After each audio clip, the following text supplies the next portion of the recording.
Terry, you've had a few years to reshape this Atlanta Falcons roster since you were hired in 21. What do you consider the most important milestones in this team's rebuilding process, and how do you evaluate the progress in making this team a consistent NFC contender? Well, first of all, I'm going to be real clear that we haven't done a good enough job. I haven't done a good enough job. We haven't won enough. And so when you haven't won enough, it starts with me. That's my job to make this team a consistent winner.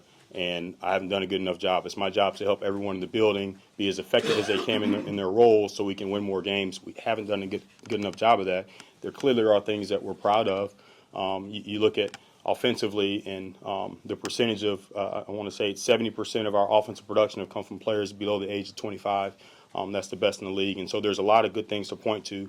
We always invest up front, and we invest in the offensive line, whether we're extending players, bringing players back, or drafting players, O-line, D-line. And so we know they're in the trenches. So there's a lot of, we look at the vision of this team and what we want it to be.